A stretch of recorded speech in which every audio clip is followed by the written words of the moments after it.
Dave, what made the most sense about Alex Wood getting the start today in your bullpen game? Yeah, it was kind of we decided on it last night, and just Alex's experience. We could have gone in a number of different ways, but his experience as a starter.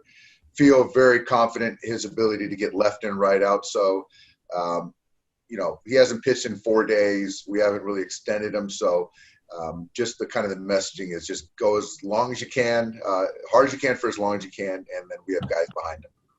Yeah, we know that he's not built up to be a starter. So you just watching anything in particular, just letting him go as long as he's efficient? Yeah, I think so. And I think, 2 innings is reasonable, depending on pitch count and how he's throwing the baseball. But if we can get any more of that and get a couple more outs, that'd be great too.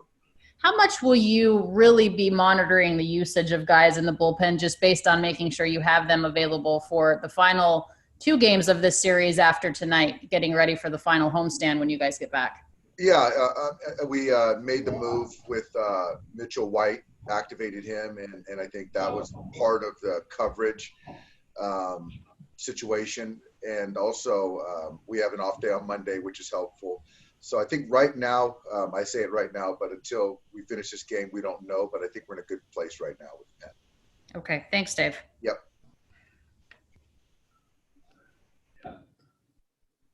Next question's from Rowan Kavner. Go ahead.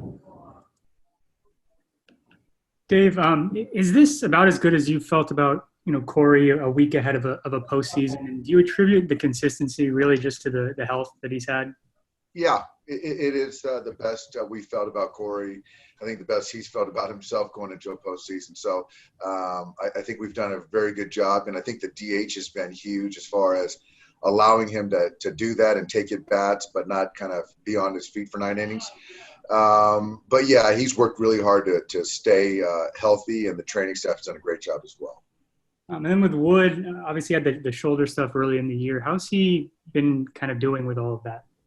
He, as far as stuff, it's certainly a different role than he anticipated coming to the season, but with the injury, things have changed. But Alex, the ball's coming out well. He's 90-92, which is great. And now it's just making sure he just continues to have the command. And if he can get strike 1, he'll be fine. And then is there any update with Turner or Pollock, how those 2 guys are not, I guess Turner's out of the lineup, I think, today. So just curious how those guys are doing. Yeah, JT's out of the lineup today. He'll be back. I haven't decided in what role tomorrow. It's probably going to be DH. So he'll DH tomorrow, and then AJ is DHing today, and he'll be in left field tomorrow night.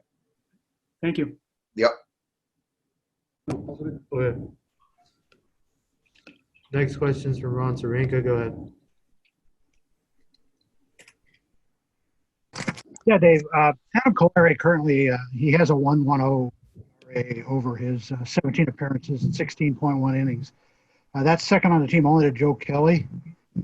With the success that Adam is having and his efficiency, is he going to remain as a 1-inning, 3-out guy, or have you considered maybe giving him a couple more innings?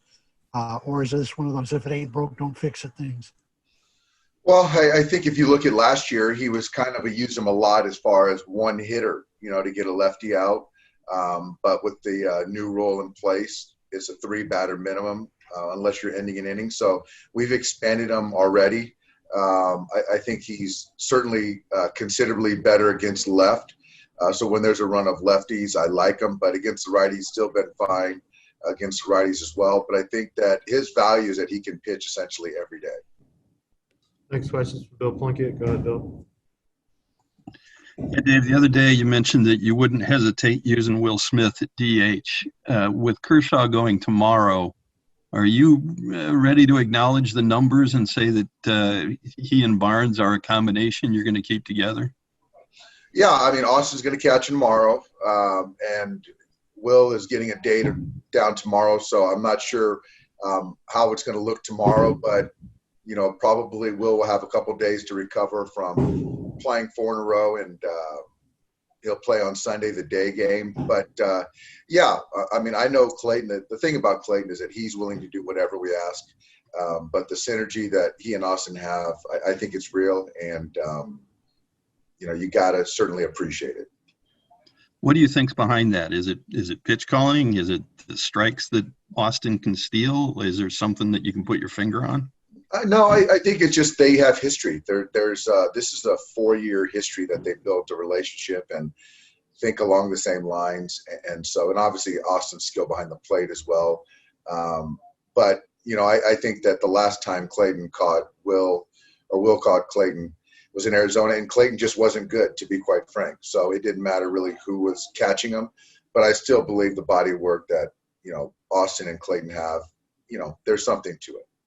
Do you believe in personal catchers?